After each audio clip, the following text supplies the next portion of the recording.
ओ स्वाहा तत्सवितुर्वरेण्यं भर्गदेवस्य धीमहि धियो यो नः प्रचोदयात्। जी सब लोगों को प्रणाम। हम लोग क्लास में आगे बढ़ते हैं और आज की कक्षा गीता के 6वें अध्याय का क्रम चल रहा है और उसमें हम लोग 12 श्लोकों पर थोड़ा करीब से विचार किए कि कैसे उसको अपने हम डाइजेस्ट करें। देखिए, गीता को पढ़ना नहीं है, पीना है। स्वाध्याय जिस जो शब्द इसमें आता है, तो उसमें स्वाध्याय में 3 चीजों का कॉम्बिनेशन होता है, तब स्वाध्याय कहलाता है। जो तैत्तिरीय उपनिषद का आदेश है कि अहरह स्वाध्याय, 8 दिन स्वाध्याय करो। यहाँ स्वाध्याय का अर्थ है पढ़ने से केवल लेकर खुश नहीं हो जाना चाहिए। यह उपनिषदों में आता है, जो इसका पाठ करता है उनको इतनी हत्या उसका से पार हो जाएगा, ब्रह्म हत्या, गो हत्या, स्वर्ण सुराज, सेवन, चोरी, ये जो बातें आती है, तो केवल पाठ करने भर से न बंधन मुक्ति होना है। जो 7 बार पाठ कर जोई छूट ही बंदी महास कोई, पढ़ने पारायण करने को नहीं कहा गया है। पाठ का मतलब होता है बॉडी के हर सेल्स में, हर न्यूरल्स में वो रच पच जाए, बिहेवियर में आवे।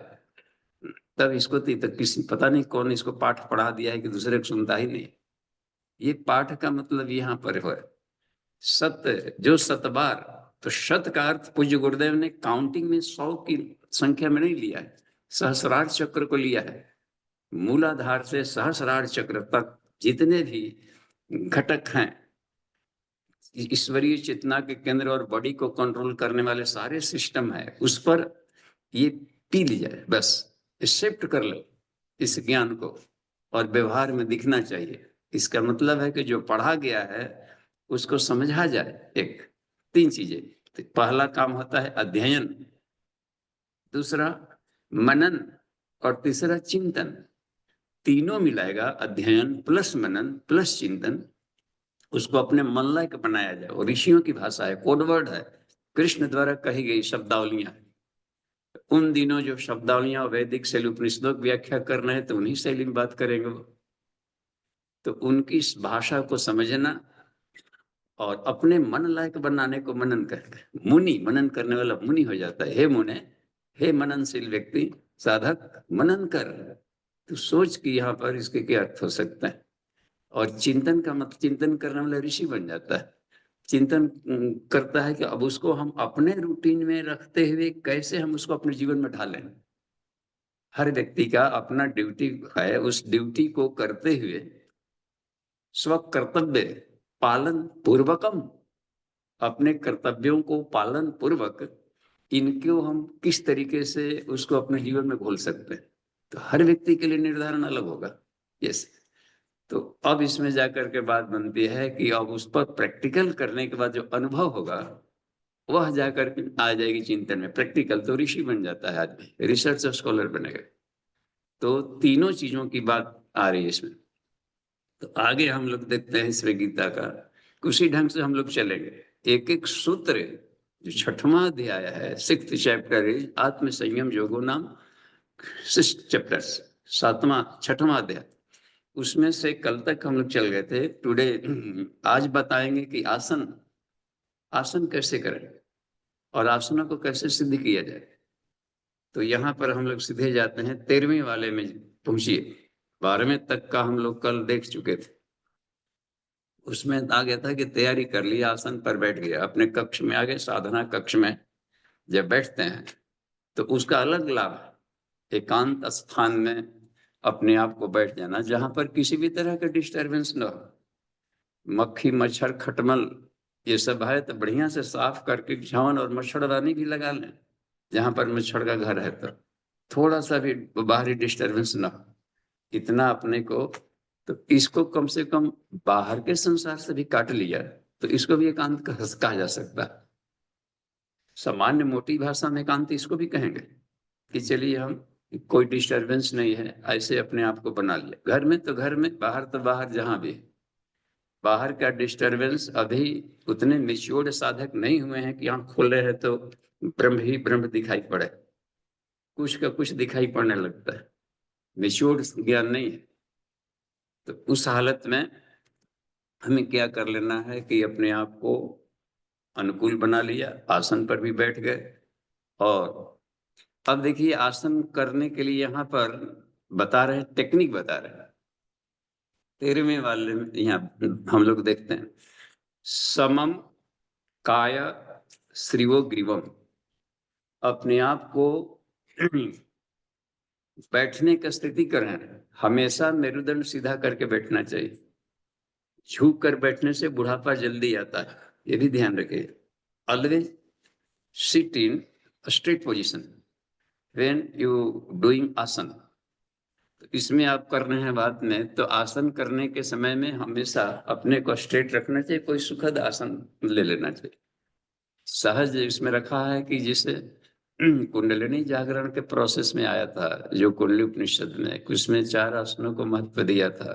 पद्मासन था, सिद्धासन था, स्वस्तिकासन था, और एक सुखासन रख लिया था। सुखासन को सबने रखा है, लेकिन पद्मासन में देखा जाता है कि स्ट्रेट से पद्मासन बैठते हैं तो इसमें बॉडी हमेशा स्ट्रेट रहेगा, इतनी सी।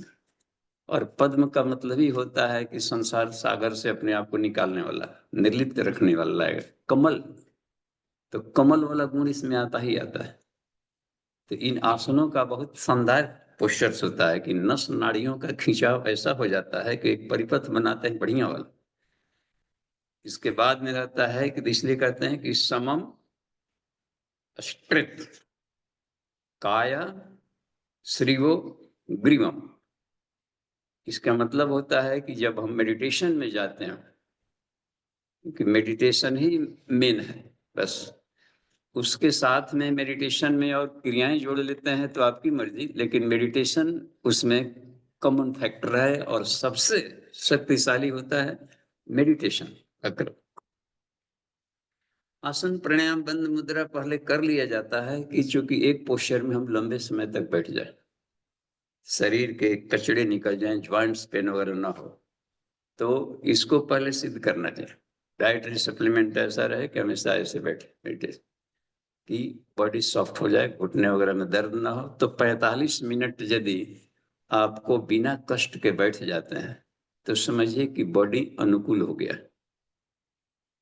मैक्सिमम मेडिटेशन का क्रम ऐसे रखा गया है कि चैप्टर, फिर पैरों को बदल दें उसमें क्रम। तो 30 से 45 मिनट तक गुरुदेव की क्लासेस भी होते थे इसमें, तो 45 मिनट का कुछ ऐसे करते, और मैक्सिमम कभी लेते थे तो 1.5 घंटे का लेते। 1.5 घंटे तक एक ही पोस्चर में बैठे रहे। उनके मैक्सिमम क्लास जो होता है, मैक्सिमम देखा हमने, स्पीच की अवधि रखे मैक्सिमम 1.5 घंटा, और इसी बात थी तो 45 मिनट का, तो उसमें आते थे। तो ये रह गई बात में। लेकिन हमने देखा कि इस बीच में पोस्चर नहीं बदलता अंत तक। तो ये अपना इसको इसको भी एक सिद्ध कहते हैं कि आसन को हमने एक मोटे रूप में इसमें सिद्ध कर लिया कि ज्वाइंट पेन वगैरह और कहीं पर कोई प्रॉब्लम ना हो, अस्थिर बैठना। तो यहाँ पर बता रहे हैं कि आसन को कैसे हम सिद्ध करें। तो इसमें एक देखिए, समम काय श्रीवो ग्रीवम। पूज्य गुरुदेव भी ध्यान का क्लास लेते हैं जब, तो उनमें देखा होगा कि कमर सीधी, उसमें बोलते हैं अस्थिर शरीर, कमर सीधी, हाथ बुद्धि में, आंखें बंद, देखना एकदम बिल्कुल।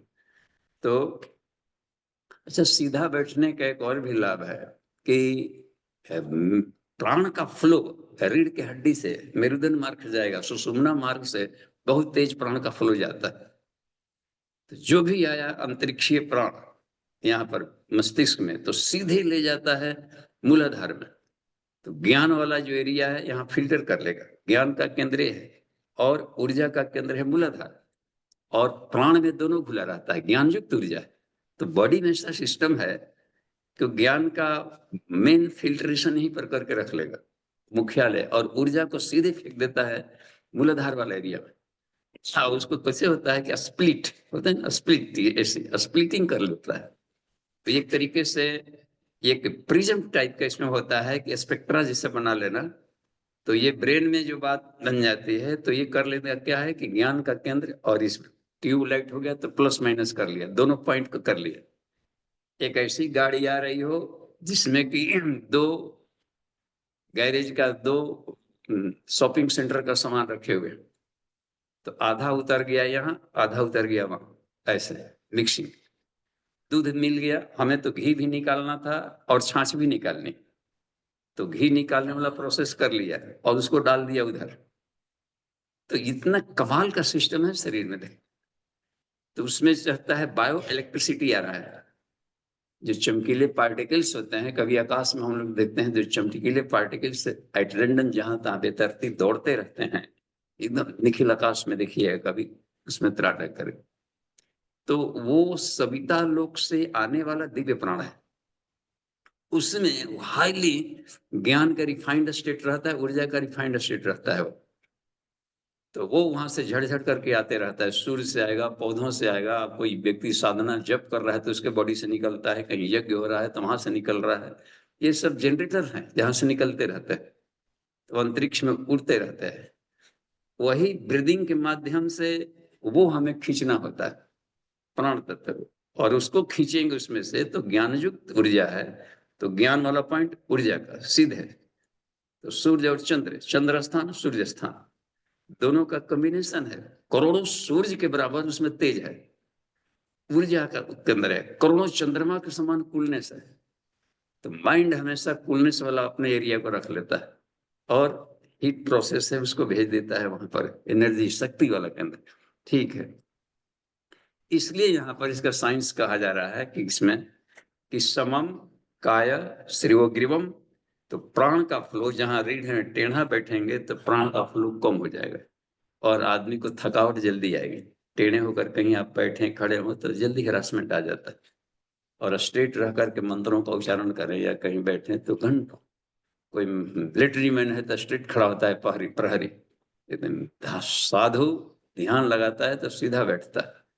विद्यार्थी में जो सीधा बैठकर पढ़ते हैं ब्रिलियंट होते हैं।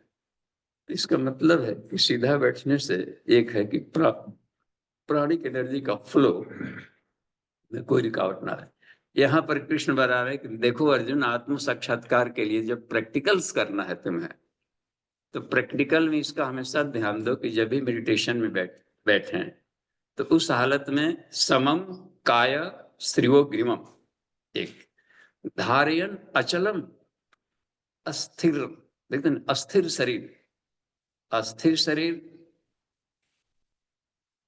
और कमर सीधी, हाथ गोदी में एक पोस्चर बनाते हैं। तो उस हालत में हमें अपने आप को रख दें। अच्छा, हिल डुल है नहीं, ऐसे स्थान को अपना बना लिया साधना कक्ष में। साधना कक्ष तो रखनी पड़ेगी, क्योंकि रिसर्च करना है भीतर, और चलते फिरते जाएंगे तो बाहर के प्रॉब्लम्स को सॉल्व करने में आधी ऊर्जा चली जाती। तो वो तब की बात होती है जबकि ड्यूटीफुल सुबह वाला तो कर लिया अपना, लेकिन उसको पचाने के लिए प्रैक्टिकल करना पड़ता है, उसके अलग लाभ है। वो लाभ ये नहीं दे सकता। ये तो हमें एनर्जी को लिया, लेकिन एनर्जी को डाइजेस्ट करने के लिए ड्यूटी भी जरूरी है, कर्म। तो प्रैक्टिकल लाइफ हमें संसार में ही करना। लेकिन उस समय क्या होता है कि ग्रहण की गई एनर्जी को, ज्ञान को प्रैक्टिकल किया जाता है। अथर्ववेद का प्रैक्टिकल होने लगता है।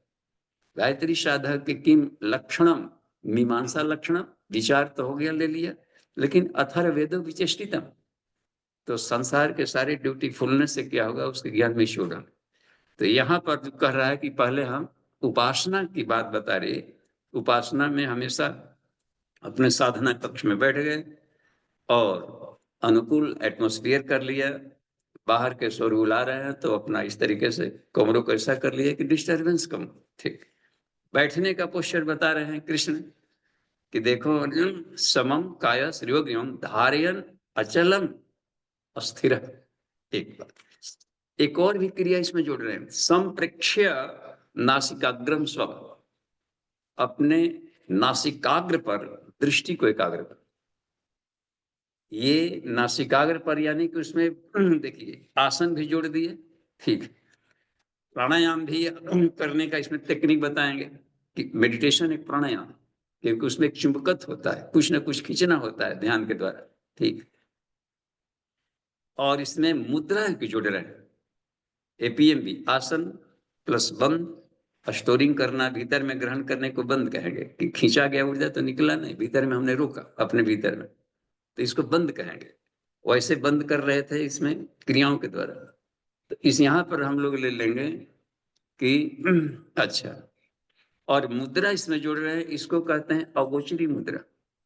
नासिकाग्र पर जब दृष्टि डली जाए तो देखिए 3 मुद्राएं है ये फेसियल में, कंसंट्रेशन समय में। एक को कहते हैं सांभवी मुद्रा, जो कि आंखों के तो इस्तेमाल किया जा रहा है, जहां पर आईबॉल का इस्तेमाल किया जा रहा है, बाहर तो देखना बंद। अपने बॉडी सिस्टम में भी जो पॉइंट है खास खास, उस पॉइंट पर ध्यान करने को जगाने की बात कही गई। पूरे भूलोक को जितना है, तो भू का प्रतिनिधित्व करता है गंध, गंध से पृथ्वी तत्व बना, पूरे भूलोक से संबंध, यानी मूलाधार का एक तरीके से पॉइंट है नासिकाग्र में, नीचे है मूलाधार, और इस फेसियल रीजन में कहां पर आता है, नासिकाग्र में आएगा। तो गंध से बना हुआ है पृथ्वी तत्व का, उसकी तन्मात्रा है गंध, और इस पर नियंत्रण करना है तो पूरे पृथ्वी तत्व पर नियंत्रण हो जाएगा। हमने लंबा इसको प्रैक्टिकल करने के लिए लंबे समय तक एक एक कोषों पर 5-5 साल कम से कम किया है। तो उसमें हमने पाया पहले कि शुरू में नासिकाग्र पर त्राटक करने में दिक्कत आती थी कि 10 सेकंड 20 सेकंड आधा मिनट करने पर आंखों में आईबॉल में थोड़ा सा दिक्कत आई, क्योंकि आईबॉल को तिरछा करना है। देखिए ऐसे इस तरीके से कर रहे हैं तो दोनों आईबॉल तिरछे हो रहे हैं यहाँ पर नासिकाग्र पर। ठीक, तो जब सर दर्द करने लगे थोड़ा तो आंख बंद कर लो बस, उस दिन का खुराक उतना ही है। अब ऐसा है कि आधा घंटा तक ऐसे किए रहना है, तब तक से दिमाग हो जाएगा गर्म, आंखें हो जाएगी डिस्टर्ब। हमें उतने ही देर तक पहले दिन करना है जितने देर तक ये क्या हो कि आंखों में दर्द, आंख बंद करके फिर मेडिटेशन करने लगना है चंद्र स्थान में, त्रिकुटी में, और वहां चंद्रमा का ध्यान करने लगना है ताकि कुल हो जाए तुरंत, और उसको हम लाभ लेने लगे ईश्वर का ध्यान। यहाँ पर कह रहे हैं कि ना संप्रेक्षण नासिकाग्रम, तो अपने अपने सीधा बैठे हुए हैं सभी लोग पार्टिसिपेंट्स। तो इसमें आप नासिकाग्र पर देखिए दृष्टि जमा कर, नासिकाग्र संप्रेक्ष्य माने वहां पर दृष्टि डाल, नासिकाग्रम स्वम, अपने नासिकाग्र पर देखें, दोनों आई बॉल को यहां पर इकट्ठा करें और नासिकाग्र पर देखें। देखिए, और भी कहा गया दिशाश्च अनवलोक्यन, अन्य दिशाओं को नहीं देखना है, सिर्फ नासिकाग्र पर। तो ये अगोचरी मुद्रा इसलिए कहा गया कि तब तक देखें जब तक से कि नाक गायब हो जाएगा, नाक ही गायब हो जाएगा, त्राटक करने से वस्तुएं गायब हो जाती, और वहां का एब्सोल्यूट यथार्थ दिखने लगेगा कि सिर्फ आकाश, आकाश दिखेगा। इस आकाश को चिदाकाश कहेंगे। तो चिदाकाश आकाश वासम भजे हम, शिव चिदाकाश में रहते हैं, ये आकाश भी वैल्यू नहीं रखेगा, यहाँ पर एक चेतनात्मक आकाश उत्पन्न हो जाता है। एक तो एक इसको कह दिया जाता है अगोचरी। दूसरा तरीका है नासिकाग्र से एक बीता आगे या 4 अंगुल आगे कर ले, नासिकाग्र से 4 अंगुल आगे, और केवल आकाश में, क्योंकि आईबॉल भी तिरछा बना रहे या आंखों पर खिंचाव आता है, तो आंख के पीछे के ऑप्टिक नर्व जाकर के सीधे पिनियल ग्लैंड के पास क्रॉस करता है, तो उसको जगाता है। ये सीधे दोनों करेंगे तो खिंचाव आता है, खिंचाव जाएगा तो ऑप्टिक काइज्मा में जाकर टकराएगा भीतर, और वहीं पर हाइपोथैलेमस भी है, वहीं पर लटका हुआ है पिट्यूटरी ग्लैंड, तो उसको पहली बार में जाकर के एक्टिवेट करता है। फिर क्रॉस करके गया है तो पिनियल ग्लैंड के एरिया में गया इधर, तो दोनों को ये जोड़ता है लिंक। तो ये बहुत ही कमाल की चीज है, इसको नासिकाग्र पर। और यदि संभव हो सके तो पद्मासन में बैठे हों तो अभी की भाषा में बद्ध पद्मासन लगा, ऋषियों ने पद्मासन, बद्ध पद्मासन को ही पद्मासन कहा है, पूर्ण पद्मासन। तो उस हालत में जब हमने आधा आधा घंटा प्रैक्टिस करते थे इसका, जब फ्रैक्चर हो गया, टूट फूट गया, तो ये सब बेंडिंग होना बंद हो गया, लेकिन उस हालत में इसमें तो आधे घंटे में उसको फिर सिद्ध हो गया था। तो इसमें हमने पाया कि पृथ्वी तत्वों के भीतर में ये सब इसके रेडिएशन दिखने शुरू हो गए थे, ये वेव्स। तो पता चल जाता था कि इसके एक्चुअली ये ऑब्जेक्ट एटम्स नहीं है सर, वेव्स बने हुए हैं। तो इतना ये चमत्कारी है आंखों की ये वाली। तो इसको हम लोग करें। यहाँ पर बात है संप्रेक्ष्य नासिकाग्रम स्वम दिशाश्च अनवलोकन, इधर उधर न देकर अपने इसको करें तो वहां के शक्ति केंद्र जगेंगे और फैक्ट्री लोग जगेगा तो आपको गंध जो की साधना मिल जाएगी। फिर कुछ दिन का अभ्यास में कुछ ऐसा भी पाएंगे सिद्धियां कि रात्रि में कभी अचानक ही आपको कहां से तो अलौकिक गंध आने लगेगा।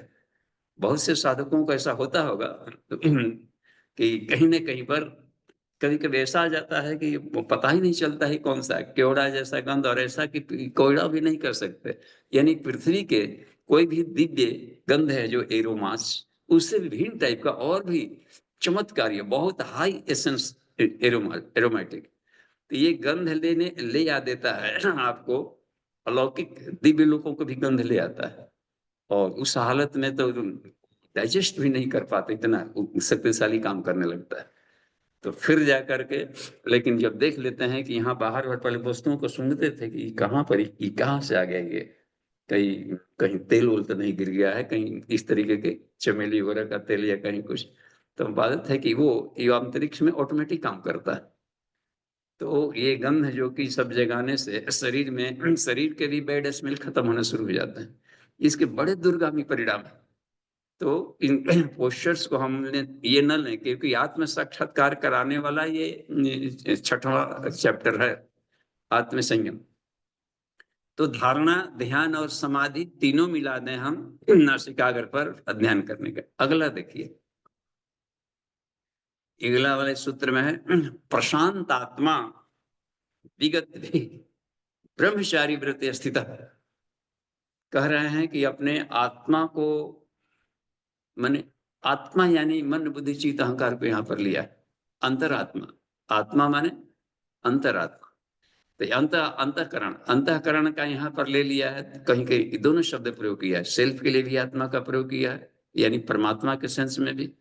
यहाँ पर जो कर रहा है प्रशांत, क्यों, तो शांताकरण तो खुद है, हमें शांत किसको करना है, तो मन बुद्धि चित्त अहंकार वाले अंतःकरण को, जिसको अंतरात्मा कहा जाता है उसको, तो उसको हम शांत करें। इसका मतलब है कि चित्त के वृत्तियों का निरोध करें, इसी को प्रशांत आत्मा शब्द का, पतंजल ने चित्त वृत्तियों के निरोध शब्द का प्रयोग किया, बहिर्मुखी भाव को रोकना। तो प्रशांत आत्मा विगत भी, अब चूंकि हमें करना है क्या कि भय से रहित होकर, भय वहां रहता है जहां की मृत्यु हो, और मृत्यु संसार की होती है, देखते हैं पदार्थ से, और संसार से अपना लाइन काट दिए तो मृत्यु से तो सीधे बाहर निकले। मृत्यु होगा किसका, जो कि पदार्थ है, पदार्थ परिवर्तनशील होते हैं हर क्षण। संसार के त्रिसप्ताह पर्यंत की स्वरूपाणी गुरुता, ये 3 डायमेंशनल 7 फैक्टोरियल जो है, 7th मल्टीप्लाई 3, 7th डायमेंशनल सृष्टि है, और वो सभी भीतर में 3 स्थूल सूक्ष्म कारण हर एक में है। तो ये कह रहा है कि उसमें हर जगह गतिशीलता है। पर्यंती विश्वारूपाणी विद्या वाचस्पति बलाम तेषाम तनो अद्यधातु में, अथर्ववेद का कहना है कि उनके सभी शक्तियों को हे परमात्मा हमें आज प्राप्त करावे। इसका मतलब है कि उनको हमारी साधना के फैकल्टी से वो हमारे भीतर में जगे और उसके उस पर अपना नियंत्रण स्थापित हो। ये तो यहाँ पर बोल रहे हैं, इसको कहते हैं कि विगत भी, इसका मतलब होता है ब्रह्मचारी व्रत, यानी ब्रह्म को अब चरने की अवस्था में जा रहा है, कृत्य शब्द का प्रयोग किया गया है। तो मेडिटेशन क्यों कर रहे हैं, अस्थिर शरीर क्यों कर दिया, नासिकाग्र पर करने के पॉइंट को जगा रहे थे, क्यों, ब्रह्म को चरने के लिए, आत्मा को पहुंचाने के लिए, ईश्वर तत्व को डाइजेस्ट करने के लिए ब्रह्म को चरना। इस अवस्था कहा जाता है कि ईश्वरीय तेज को, ग्लेज को हम अपने भीतर में डाइजेस्ट करने के लिए ये प्रोसेस कर रहे थे। व्रत शब्द का प्रयोग किया है, ब्रह्मचारी व्रत अस्थितम, इस मेंटल स्टेट में ले आकर के। तो अब कह रहा है कि मन संयम या काग्र मन को कहां प्रयोग करें, मत चीतो युक्त, मुझ में लगाओ। मुझ शब्द यहां पर है, यहां पर ब्रह्मवाची शब्द है, केवल ऐसा नहीं तब फिर जाकर के कृष्ण लगाओ, तब फिर कि राम जी, तो राम जी में ना लगाए, हम राम के भक्त हैं, हनुमान के भक्त हैं। तो और हनुमान चालीसा में कह दिया है कि और देवता चित न धरई, और देवता चित में मत धरो, हनुमत सही सर्व सुकरई। ये जो शब्दावलियां हैं ये साधक को डिस्टर्ब करता है, तो उसमें कह दिया। तो यहाँ पर जो शब्द है मत चितः का मतलब होता है वो ब्रह्मा, ब्रह्म बोल रहा है वहां पर, तो ईश्वर में ध्यान लगाओ बस। आत्म सत्ता में तुम ध्यान करो, और ब्रह्म सूर्य समम ज्योति, आध्यात्मिक प्रकाश के रूप में ब्रह्म का ध्यान करो। यहाँ पर मत चित्त माम एकम शरणम व्रज, तो माम मतलब कृष्ण को न माने, माम का मतलब होता है कि सारे यूनिवर्स को चलाने वाली सत्ता, यानी कि सारी प्रकृति को मुट्ठी में करके आता है। तुम हर बार सुन लो कि मैं ये है और उसको हमने गेन कर लिया है, तो पहले कविता, लेकिन जब हमने साधना कर लिया, साक्षात्कार कर लिया, ये बातें राम के सेंस में भी आ रही है। योग वशिष्ठ में एक जगह आता है बात कि वशिष्ठ उसको पढ़ा रहे हैं, तो शुरू में उस बात का आता है कि दशरथ के पुत्र राम के रूप में मैं पूज्य नहीं हूं, लेकिन आपके ज्ञान से हमने जो रामत्व पा लिया है यह निश्चित रूप से पूज्य है।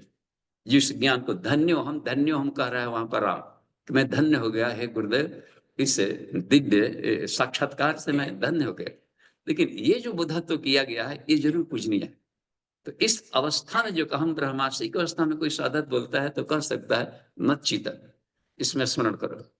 तो ये है, बोल रहे हैं कि तू ध्यान कर, मुझ में ध्यान कर, यानी हम परमात्मा में ध्यान लगाएं, आशित मत पर, मुझ पर परायण होकर। ठीक है। अच्छा, अब देखिए इसमें ये दो सूत्र आ गए, 13वां और 14वां, और पतंजल के योग सूत्र से हम इसका कंपैरेटिव स्टडी करके देखते हैं। तो उसमें आसनों के बारे में जो एक ही सूत्र में दोनों को ले लिया है। सूत्र का मतलब ही होता है कि ढेर सारे लंबे श्लोकों को कंक्रीट करके फॉर्मूला बता दे। तो उसमें लिखा है आसनों के लिए प्रयत्न शैथिल्य, पहला श्लोक का एक ही लाइन में कर दिया, प्रयत्न शैथिल्य। इसका मतलब होता है कि हलचल बंद, समम काया शिरोग्रीवम इसमें कह दिया है, धारयन अचलम अस्थिर, और उसमें कर दिया है, और संप्रेक्षण एकाग्र, इसको इतनी मनोभूमि को सिर्फ एक ही कर दिया है, प्रयत्न शैथिल, शांत अस्थिर हो जाओ हर तरीके से, विचारों की भागदौड़ बंद, मन शांत, वासना शांत, अहंता शांत, इतनी भूमिकाओं कर ले। इसके लिए पतंजल ने इस फॉर्मूला में सिर्फ इतने भर कह दिया है, प्रयत्न शैथिल्य, बस। शटर बंद, सारे कारोबार बाहर के बंद, जागृत मन को बाहर वाला बंद करके फोकस अंतर्मुखी लगा। और उसमें अगले वाले सूत्र, इसी सूत्र में दो पार्ट किया है पतंजल ने, प्रयत्न शैथिल्य अनंत समापतिभ्याम, अनंत यानी इनफाइनाइट, ईश्वर का एक नाम है अनंत, सहस्त्र शीर्षा पुरुष, इनफाइनाइट उसके ये, अनंत भगवान की जय, अनंत चतुर्दशी, देखते हैं उसमें पूजा, तो विष्णु को उसमें पूजा की जाती है। इसमें कहने का मतलब यहाँ पर है कि अनंत समापत्तिभ्याम यानी इनफाइनाइट ईश्वर तत्व के साथ हम अपने आप को जोड़े। इसको इन्होंने दो श्लोकों में लिया है, और थोड़ा सा डिटेल इसमें किया गया। इसमें कह दिया है, अच्छा, प्रशांत आत्मा विगत भी ब्रह्मचारी व्रत स्थित मन संयम्य मत चीतो युक्त आसित मत पर, मुझ में अस्थित होकर के और इस उद्देश्य से हमको डाइजेस्ट करो, यानी परमात्मा तत्व का ध्यान करें। अच्छा जाकर देखिए, इसके बाद में दे दिया है, जैसे पतंजल ने दिया है कि आसन का सिद्धि का क्या पहचान है, ततो द्वंद्व अनिभा अभिघाता, यानी द्वंद्वों के संसार के थपेड़े जितने भी हैं उसको सहने की शक्ति आ जाएगी,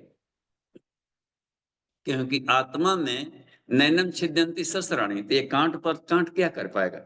इसको हम प्रैक्टिकल करना चाहिए।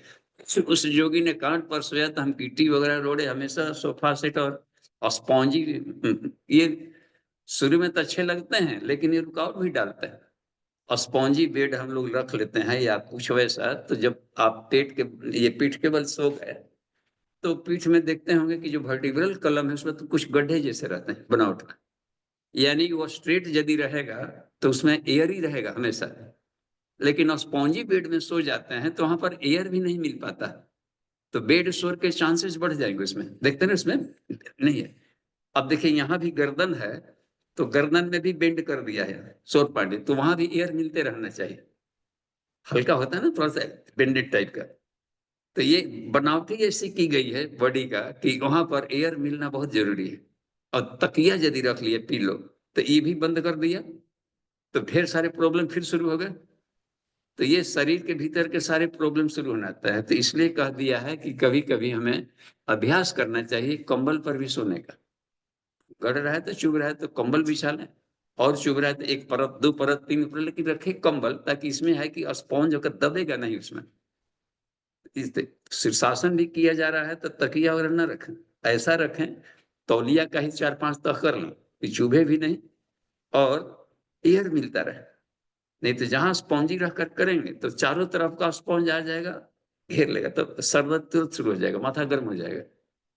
तो इसमें आ गया आधा आधा घंटा हम प्रैक्टिस 12 साल तक की इसमें शीर्षासन का। उसमें हम देखा कि ये सारे सूत्र मिलते गए कि कहाँ कहाँ दिक्कत आ रही है, कब कब दिक्कत आ रही है, कितना देर करने के बाद में इसमें आ करके और डिस्टर्ब होने लगता है। तो इनको पार करने की अवस्था होती है। किसी भी प्रैक्टिस को 12 साल यदि किया जाए तो सभी तरह के अनुभवी रुकावटों को पार करने की तकनीक मिल जाता है, तो मिच्योर्ड बन जाता है साधक। तो यहाँ पर बता रहे हैं कि उसमें तो कह दिया है कि फल क्या मिलेगा जब आत्मस्थित हो जाता है साधक, तो संसार के किसी भी तरीके के, बारिश भी हो रही है तो आपको लगेगा कि अमृत वर्षा हो रही, वाह, लू भी चल रहा है तो आपके लिए लग रहा है कि कितना आनंददायक ये ठंडक को दूर कर रही है, कुछ भी परेशान नहीं करता है। तो तन्मात्रा साधना में यही सिद्ध करना पड़ता है, दंद दंद अभिघाता, द्वंद्वों के एडवर्सिटीज हमको विचलित न करे। कितना हूँ शोरगुल वगैरह हो रहा है, सोचेंगे कि दूर में कोई मनोरंजन की ऑर्केस्ट्राएं बज रही है, दूर अन्य ग्रहों पर कहीं आवाज चल रही है, आप जितना चाहे दूर फेंक सकते हैं उसको, ये गजब की है। और कोई डिस्टर्ब, पक्षियों की चहचहाट होती है, शहर के शोरगुल हो हल्ला पोंपा, लगता है कि कुछ पक्षी कलरव कर रहा है। आग की भी वर्षा हो रही तो लगेगा कि फूल की वर्षा हो रही। कमाल का। मेजर जो मल्टीपल स्ट्रक्चर हमको फ्रैक्चर्स हो गए थे, इसका मेन कारण था कि आत्मस्थित हो गए थे। आत्मस्थित हो जाने पर क्या हुआ, कहीं से भी सुई चुभने जैसा भी कष्ट नहीं था, जबकि लुगदी लुगदी हो गया था, टोकरी में उठाकर जाने लगे। तो ये सब हमको प्रूव करना पड़ता है, तभी जाकर ये बात आएगी कि संसार के दुखों से हम परे। तो ये तन्मात्रा साधना को यही अवस्था में आती है। तो इसलिए देखिए नियत मानस, चौथा वाला 15वां का सूत्र देखिए, युजन युंजन एवं सदा आत्मानम योगी, सदात्मानम, निरंतर यदि आत्मा में स्थित कर लिया, रेजोनेंस स्थापित कर लिया गया यदि अपनी आत्मसत्ता में, आत्मसत्ता में रेजोनेंस यानी परमात्मा में रेजोनेंस, क्योंकि परमात्मा का आवास शरीर में कहा है, अणोरणीय महतो महियान अणोरणीय अंत गुहायाम जिहतो, अंत गुहायाम, गुहा में स्थित है। इसका मतलब होता है कि आत्मा के भीतर में भी है वो। जब सबसे सूक्ष्माति सूक्ष्म हो गया शरीर के भीतर कैबिनेट आत्मा, इसके भीतर में भी केंद्र में बैठा है, तो उसके साथ रेजोनेंस स्थापित जब किया जा रहा हो, अथाह चिदाकाश भीतर में, इस आकाश का अनंत गुना विस्तार वहां आकाश का है, और शांत उसमें कह दिया है कि नियत मानस, उसमें यदि इसको सदात्मानम शब्द का प्रयोग किया गया।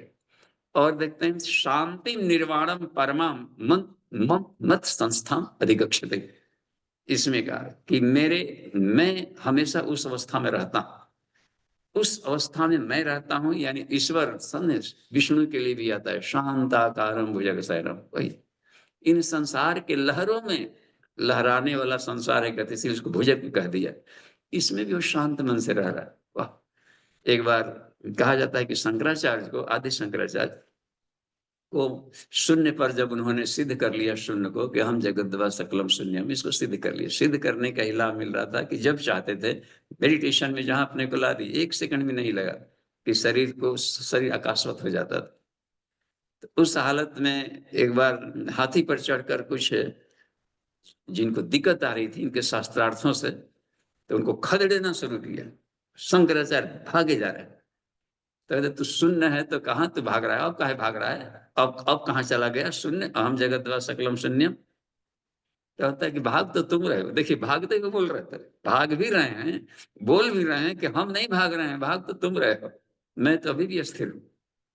तो ये कहा गया है कि धारिया न चलम, संसार के इसी अवस्था को कहा है कि हे अर्जुन तो युद्ध भी कर, हमें स्मरण भी कर। तो वो हालत में संसार की बात नहीं है। तो कोई भी क्रियाकलाप करेंगे तो न सलिपते पापे न पद पत्रम विपाशा, ये जो बात है, ये पिछले अध्याय में जो बात कही थी, तो उसको सिद्ध करने के लिए छठवां अध्याय का लाभ प्रयोग कर रहे हैं।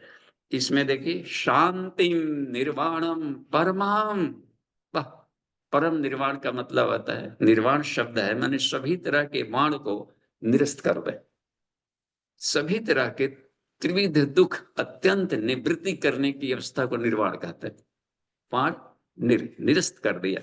रूप रस गंध शब्द स्पर्श की बम्बार्डिंग करते रहते हैं बराबर साधक को, इसको निरस्त कर देने को निर्वाण कहता है। जीवित अवस्था में कर लिए तो जीवित अवस्था में निर्वाण प्राप्त व्यक्ति। तो यही तन्मात्रा साधना में यह मिलता है कि पंचकोश साधना गायत्री का, इसमें इसकी मनोमय कोश को पार करते ही सारी चीजें आ जाती। अभी समझिए कितना जर्नी, ये तो सिर्फ थर्ड बॉडी ही कर लेता है लाभ उपलब्ध। हम लोग उस पर इतना ध्यान नहीं दे रहे हैं, हल्का फुल्का करके छोड़ देते हैं, तो 4 साल बीत गया, जीवन बीत सकता है। ईमानदारी से कोई साधना करे पंचकोश का, 2 साल काफी है जी इस अवस्था में जाने में। हमने देखा है 2 साल का, 1 साल रात दिन एक कर दिए थे, करने में तो 1 साल ही उपलब्ध है। तो उसमें रह गई बात में, तो ये युंजन एवं सदात्मानम योगी नियत मानस शांति निर्वाणम परमम, यानी अखंड आनंद और अखंड शांति को शांति निर्वाण परमम का है। परम निर्वाण यानी अत्यंत आनंद में, अखंड आनंद, और परम शांति यानी अखंड आनंद और अथाह शांति। तो ये पीस एंड ब्लिस वाला स्थिति को ये प्राप्त करा देगा। ये देखते हैं, मत संस्था अधिगच्छति, उस स्टेट में साधक पहुंच जाता है। ये उपलब्धि दे दिया। उसी अवस्था में इन्होंने ततो द्वंद्व अनभिघातः, पतंजल ने इन सूत्रों को इतने स्थान ले लिया, तो द्वंद्व से परे हो जाता है, निर्माण प्राप्त कर जाता है। इसलिए लिए आगे चल करके देखिए, इसमें देखते हैं ये 16वां, समय भी देखते जाइए, ठीक है। 16वां वाला का देखिए, अब इसके लिए हमें डाइटरी सप्लीमेंट किया। योग को हमेशा आहार से जुड़ा हुआ है, क्योंकि बॉडी सिस्टम में बॉडी तभी जीवित रहेगा, लोका नाम तो शरीराणि अन्नादेव भवन्ति। आदमी का शरीर, सारे जीवों के शरीर भोजन से बने। ये पांचों तत्व भोजन है, पृथ्वी जल अग्नि वायु आकाश, इसका रेशियो शरीर में कॉम्बिनेशन बराबर रहेगा। एक भी यदि भोजन कम हुआ तो शरीर समाप्त, बस देह का अंत हो जाता है। एक भी इसमें कमाल कम हो जाता। थोड़ा सा होता है, ये साधु जी नहीं खा रहे हैं तो कम खा रहे हैं, कहिए कम खा रहे हैं, दूसरे फॉर्म खा रहे हैं, बिल्कुल नहीं खाएंगे तो सवाल ही नहीं है। पांचों तत्व में से एक भी न मिले तो शरीर तो एक दिन सर्वाइव नहीं करेगा। पांचों तत्वों के मिलने से कोई ऑब्जेक्ट दिखता है। साधु जी दिख रहे हैं, इसका मतलब है कि इनके भीतर में हड्डियां हैं, चमड़े हैं, ये पृथ्वी तत्व सर्वाइव कर रहा है। इसका मतलब है किसी और रूप में खा रहा है, सीधे अन्न लेकर के भाप के रूप में खा रहे हैं। प्राणायाम में भी केवल ऐसे नहीं आता, हवन कर रहे हो, प्राणायाम कर रहे हैं, तो पूरा का पूरा घी और जड़ी बूटियां सांस के माध्यम से बॉडी में आ जाएगी। तो घर घर में जो घी उबाले जा रहे हैं, 1 किलो घी उबालते उबालते थोड़ा सा खोआ बनाया, दुकानों बन रहा है, तो 250 ग्राम तो ये बना, 750 ग्राम कहाँ गया, आकाश में गया। हम खा रहे थे 250 ग्राम, साधु का रहा था 750 ग्राम। इस तरीके से बताया था, पावाहारी बाबा ने बताया था विवेकानंद को कि तुमसे अधिक मैं खाता हूं, ये भ्रम हटा दो कि केवल हवा पर रहता। तो उसमें एक बात बन गई है, नहीं तो शरीर ही नहीं सर्वाइव करेगा। तो इसमें बता रहे हैं कि इसलिए भोजन को महत्व दो इसमें। और भोजन को क्या महत्व दें, न अति स्नतस्त, अधिक ठूस कर मत खाओ। ओवर डाइट स्वाद के चलते इसलिए अस्वाद व्रत किया जाता है कि ओवर डाइट हमारा ना, उतना ही खाएं जितना हम पचा सकते हैं। कितना सरल साधना बताया है। ना अति शब्द का पता, इसका मतलब ओवर डाइट ना करें, ठूस कर खाएंगे, पचाने के लिए थोड़ा सा पैंक्रेटिक जूस निकलेगा, थोड़ा सा पचाएगा, और बाकी जो नहीं पचा वो कहाँ जाएगा, धुआं बनेगा, गैस बनेगा, कहेंगे गुड़गुड़ करता है, यहाँ जलता है, खट्टा डेका रहता है, मरिए बस। तो कितना स्वादिष्ट भोजन है, पेट तो अपना है, जीव तो लपलपाएगा ही, मारेगा ही, कहेगा कि थोड़ा सा और ले लो, कोई बात नहीं, बाद में, घर ही में है, बाद में खा लेंगे, 2 खेप 3 खेप 10 खेप में खा लेंगे। लेकिन एक बार का डाइट, अति शब्द का प्रयोग मतलब है यहाँ ओवर डाइट हम ना करें, सरल भाषा में। और भी देखिए, न अति स्नतस्तु योगो अस्ति, देखिए इसमें न चैकांतम स्नता, और बिल्कुल ही नहीं खाने वालों का भी नहीं होगा। हम देखा है कि अन्नमय कोश की साधना करने हैं तो साधना करना था तो कचड़े हटाने थे, न कि मांस गला ला करके डरावना भूत बन गए, आंखें धसा दी, काल पुचुक गया, अब क्या बात करें, क्या योग बताएगा जी। और हाथ वगैरह सब उसमें कमजोर हो गया। सात्विक भोजन खा करके शरीर को स्ट्रांग बनाना, बस। एक एक साधक ने कहा पूज्य गुरुदेव से, गुरु जी हमको तो हम फास्टिंग नहीं करते, हमसे होगा नहीं, ई वाला खाली हटवा दीजिए, फास्टिंग ये उपवास हमको खाली हटा करके बाकी सब बता दीजिए, हम आपका सब काम कर देंगे। तो कोई थे प्रेमानंद जैसे हमसे मिले थे कहीं झांसी वाले एरिया में, कार्यक्रम बहुत पहले की बात है, 487 के आसपास मनी सब। तो वो बहुत गुरुदेव के प्यारे शिष्य थे, और काफी उनके ये दाढ़ी और अभी काफी एकदम लग रहा था कि कोई बहुत माने ब्रह्मर्षि टाइप का। तो काम खूब, रात दिन गुरु जी काम कर रहे हैं, लेकिन भोजन वाला उनका जुबा का कि ई वाला कभी पता लग जाएगा गुरुदेव कि हम मरे हैं तो जान जाइए कि खा के मरे होंगे बस। तो फिर भी गुरु जी का कहें कि तू कोई भी हो, कैसा ही हो, तो भगवान का काम कर। तो उनके लिए बता दिए थे कि भीम की तरह खाओ लेकिन हनुमान की तरह काम करो, तो भी नो प्रॉब्लम। इनटेक आउटपुट दोनों देखा जाना चाहिए। तो एकदम बैठ जाते थे, बोलते थे, इतना स्पीच बढ़िया प्रवचन करते थे कि पता ही नहीं चलता था कि मुंह कहाँ है, ऊपर भी बाल नीचे भी बाल, एकदम साधु की तरह एकदम व्हाइट, उस हालत में थे। हमेशा हंसमुख, हंसने वाला आदमी ऐसे थोड़ा कम खाएगा तो भी शरीर स्वस्थ रहता है। तो यह बात कह दिए थे। तो लेकिन यहाँ पर ये बता रहे हैं कि भारी भरकम आदमी दौड़ नहीं सकता, देखते हैं कहीं बहुत भारी भरकम है, झुक नहीं सकता, ये सब दिक्कत आएगी। और युद्ध भूमि में इसलिए हर तरह के तप करवाए थे। तो उनको उनके जैसा ड्यूटी दे दिए, वो तो टेढ़ा चंद्रमा भी ईश्वर के साथ जुड़ गया तो पुजाएगा। शिव के फौज में तो सब थे। यह देखा जाता है कि हम राक्षस हों तो भी नो प्रॉब्लम, ईश्वर के काम में जुड़ जाए। उस बल को बल कहते हैं, राक्षस माने बल। बल है तो दूसरों को हम आतंकवाद उग्रवाद में न जाकर के ईश्वर का काम करना शुरू कर दें, समाज में इसका आउटपुट कर दें, बढ़िया कर दें, तो कहला जाएगा कि ये शिव का वाहन बन गया। तो ये इसमें देखते हैं।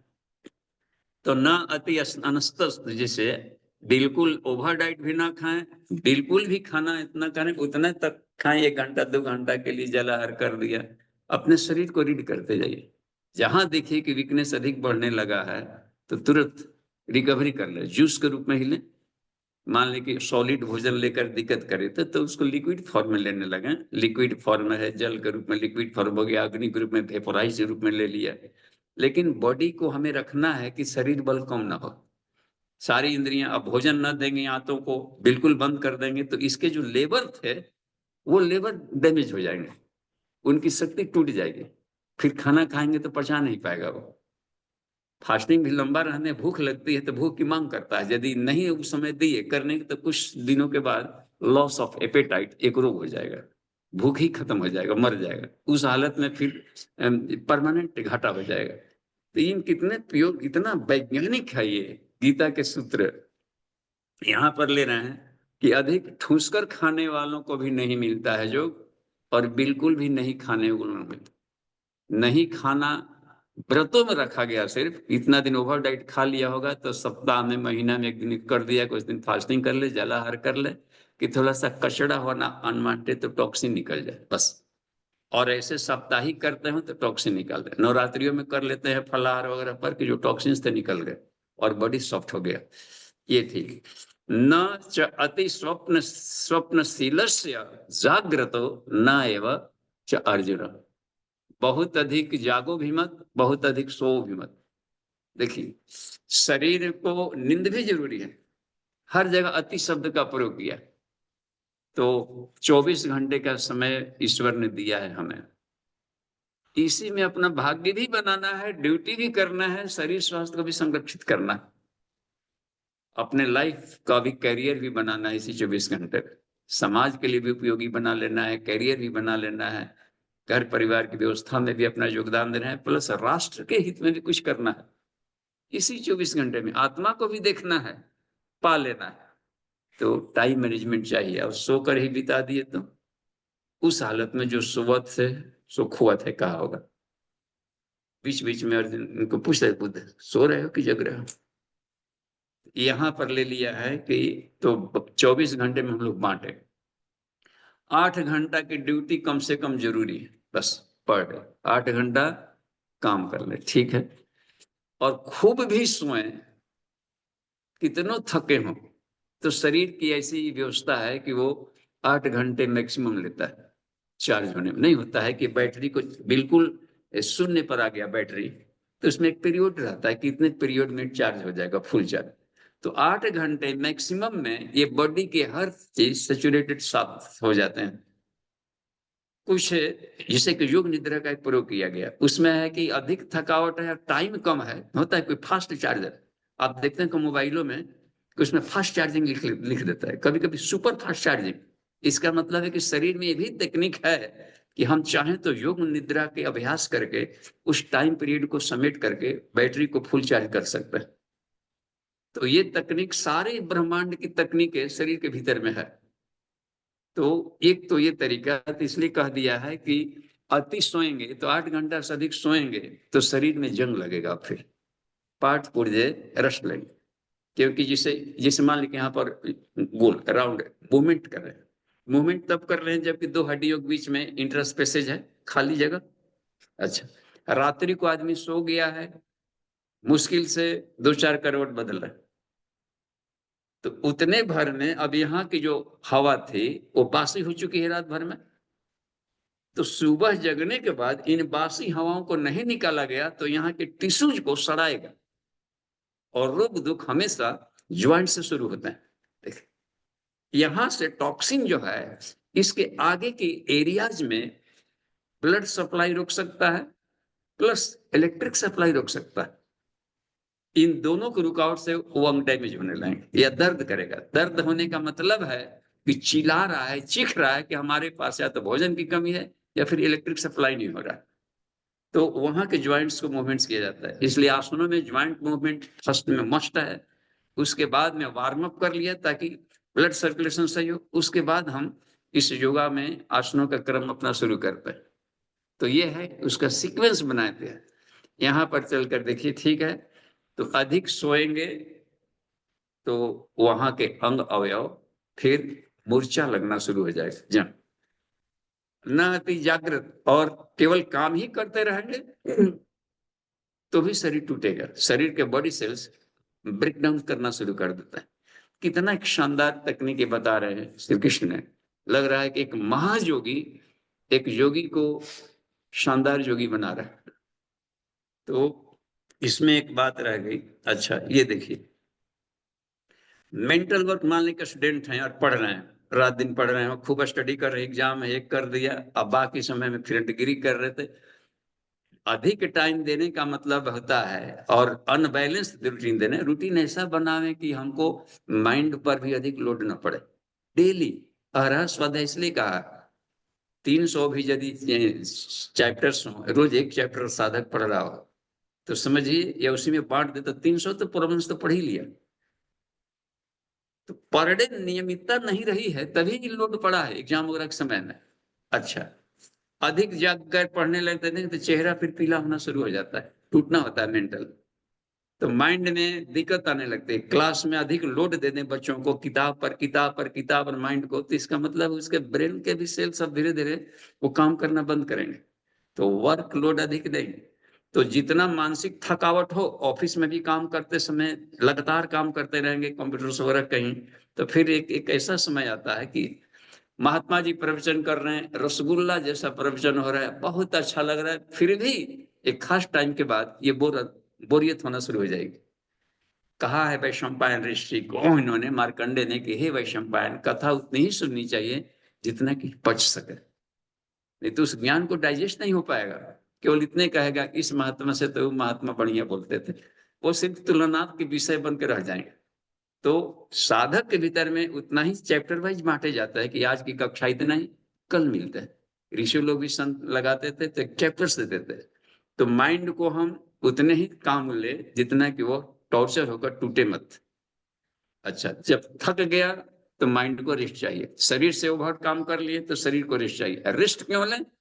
बॉडी चार्ज होता है, नेचर चार्ज करती है। पृथ्वी के चारों तरफ दौड़ने वाली जो सुमेन्स रेज का है, जिसको हम कहते हैं भूत चुंबकीय धाराएं, वो बॉडी के माध्यम से जाता है और शरीर को चार्ज करता है। कब चार्ज करेगा? जब बॉडी रिलैक्स हो।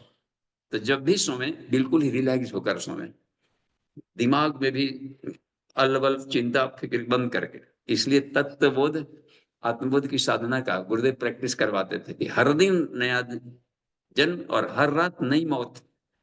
सोचो कि आज का जो चैप्टर था हम तो रहा है, और बिल्कुल जो गलतियां सही हुई होगी उसको हम समीक्षा करें और स्वभाव ऐसे ही हो ईश्वर को हम सौंपें कि कल इससे बेटर जिएंगे, यदि कल भी चांस मिलता है जिंदा रह गए तो इस हालत में रहे। और तो बिल्कुल लेकिन रिलैक्स होकर के हम सोएं तो बॉडी सेल्स में हो जाएगा। अपना अतिक्रमण रहेगा तो बाहर की चुंबकीय धाराएं भीतर प्रवेश नहीं कर पाती।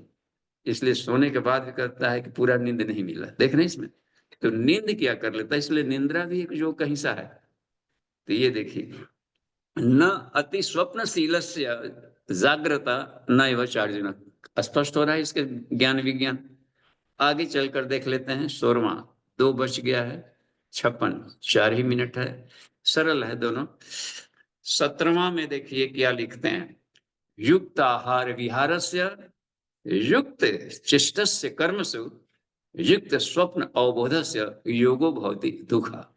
यह जो युग है, युक्तम युक्तम मतलब है कि जितनी नीड हो शरीर के उतने मात्रा में हम आहार लें और उतनी ही मात्रा में शरीर का प्रैक्टिकल्स करें।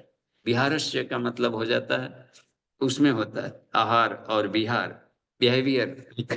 युक्त चेष्टस्य कर्मसु प्लस और भी कोई ड्यूटीफुलनेस जैसी चीजें मिल गई हो, ऑफिस का काम वगैरह होता है तो एक ही दिन में ओवर वर्क न करें, उसको भी देख लें कि। और बॉस को भी चाहिए कि इतना नहीं काम लाद दे कि सब इतना ही टाइम में करके देना है, तो समझिए कि वो उसके प्रति हृदय में आप उसको अपने का स्टाफ को दूर कर रहे हैं अपने से।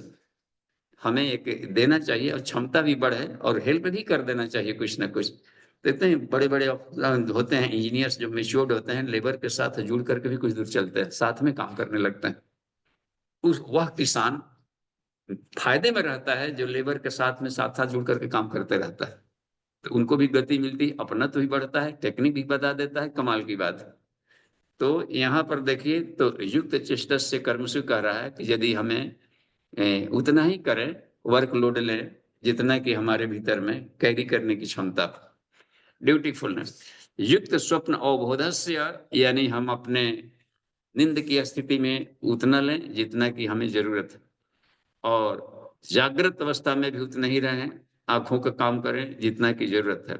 ऐसा करने से योगो भवति, ऐसा योग दुख तुम्हारे दुखों को नष्ट करेगा, नहीं तो दुख बढ़ा देगा। योग से रोग भी बढ़ता है और योग से रोग नष्ट भी होता है। देख तो ये मानता है। तो अटपटांग ढंग के नहीं, कितना शानदार बता रहे हैं। आगे चलकर देखिए 18वां और आजकल अंतिम है। यदा विनियतम, कंप्लीटली यदि हमें कमांड में आ गया है, विनियतम माने कंट्रोल्ड, नियतम नियंत्रण में आ गया हो, जब जब ऐसा लगे कि अपना मन अपने बेस्ट फ्रेंड बन चुका है, जो आदेश देते हैं उसे आनाकानी अब नहीं करने लगा है, चित्त को जहां हम लगा देते हैं उसमें काम करने लगे, तो समझिए कि वो विनयशील है और हमने फ्रेंडली उसको बेस्ट फ्रेंड बना लिया। विनय विनयतन का मतलब होता है कि जबरन दबाव दे करके नहीं, उसको बेस्ट फ्रेंड के रूप में बना लो। जैसे एक एक अच्छा सा गुरु होता है तो शिष्य को पता भी नहीं चलता है कि कब कब कब बना दिया महात्मा। तो हल्के फुल्के उस तरीके से उसको ऑपरेशन करते हैं। कुछ इंजेक्शन देने वाले डॉक्टर होते हैं ना, कंपाउंडर की, ये घाव कर दिया सर 4 दिन से दर्द कर रहा है, पानी से सेक रहे हैं। कुछ होते हैं कि पता ही नहीं चलता है कि कब इंजेक्शन दिया, दे दिए जी, हाँ दे चुके। तो ये कहने का मतलब यहाँ पर होता है तो इतना शानदार। तो विनियतम मतलब होता है एक्सपर्टाइज बन जाते हैं जब मन से अपने अनुकूल काम लेने का, चित्त से, बुद्धि से, इंद्रियों से विनियतम, बिल्कुल है शानदार तरीके से जो कंट्रोल्ड माइंड है। जब चीतम आत्मनि एव अवतिष्ठति, और चित्त निरंतर उठत बैठत, कबीरदास के एक बड़ा अच्छा सा एक आता है, उठत बैठत कबहु न विसरै, ऐसी ताड़ी लागी। ताड़ी मीन्स निष्ठा, उठते चलते बैठते अब कभी भुलकड़ी नहीं आती। तो आत्मविस्मृति का न होने को चित्तात्मनि एवं अवतिष्ठते कहा। ठीक है। निष्प्रिय सर्व कामेभ्यो, अब अन्य कामनाएं स्वतः ही खत्म। देख, बड़ा माल मिल जाता है तो छोटे तालाब से, समुद्र ही मिल गया तो अब छोटे तालाबों की तरफ स्वतः ही नहीं जाता, तभी तक ही जाता है जब तक समुद्र का टेस्ट नहीं मिला। सोचता है कि पता नहीं आगे है कि ना है, थक हार गया इधर ही, और इधर ही कि चलिए इधर, ये तो सामने दिख पड़ता है, लेते रहा। तो जिसको समुद्र मिल गया है, इसलिए कह दिया गया है कि निष्प्रिय सर्व कामेभ्य, उस हाल में पराम शांति निर्वाणम अस्थमम संस्थानम अधिगच्छते, वहां को प्राप्त कर लिया। इसलिए कहा देता है, इसके पहले वह सूत्र आ चुका था। तो सभी तरह के कामनाओं से जब हो गया, कोई कामनाएं डिस्टर्ब नहीं कर रही है, भोगों के बीच में रहते हुए भोगों से लिप्त है, तो तत्प्रसादम अधिगच्छते, वह उसमें भी ईश्वर तत्व का आनंद लेगा। भोग में भी उसी हालत में कहा कि भोग और मोक्ष, भोग और मोक्ष देने लेना शुरू कर देता है। हर भोग में मोक्ष लेगा, हर भोग भी उसके मोक्ष काम बन गया। यही यही नचिकेता को पहुंचाना चाहते थे। इस अवस्था को जमाचार्य प्राप्त है कि हम लोग उस अवस्था को प्राप्त है, तो हमें वो नहीं होता है। तो इसलिए कह दिया है, निष्प्रिय शब्द का प्रयोग कर दिया है। कमल की तरह या हंस बन गया, संसार सागर में, मान सरोवर में तैरने की कला मिल गई उसको। तो जहां सदज्ञान सत्कर्म का प्रैक्टिकल शुरू हो गया हो, एक हाथ में वेद एक हाथ में कमंडल, तो कमल की तरह हंस बन गया, कीचड़ में रहते हुए संसार में लिप्त रहेगा। और हंस की पर सवार माने संसार सागर में, इस मानसरोवर में हंस की तरह तैरने की कला मिल जाती है।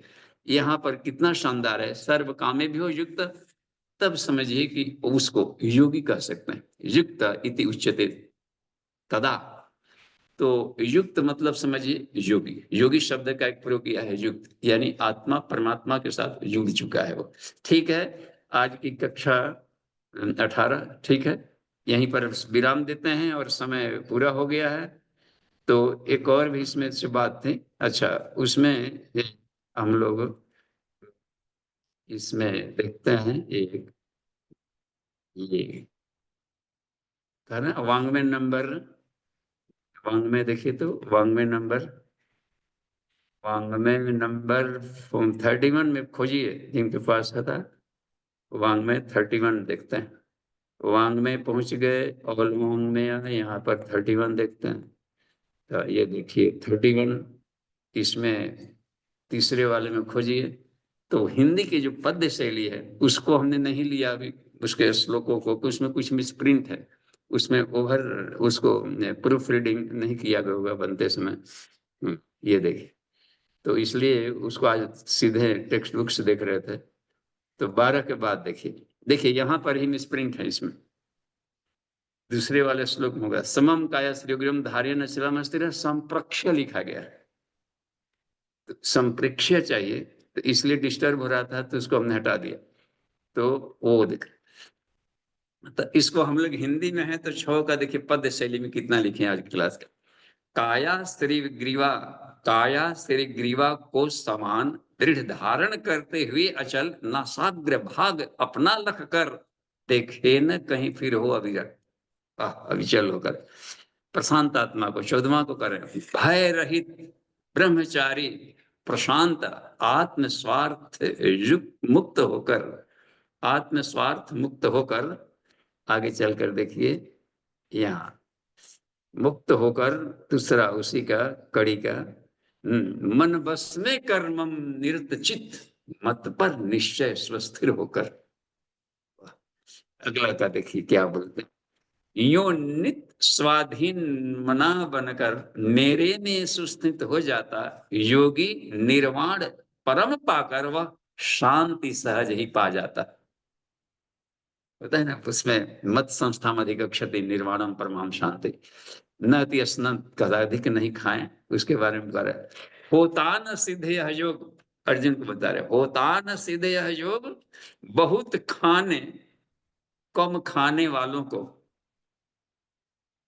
होता न सिद्ध यह योग, बहुत खाने कम खाने वालों को, अति स्वप्नशील को नहीं, नहीं अत्यंत जागने वालों को।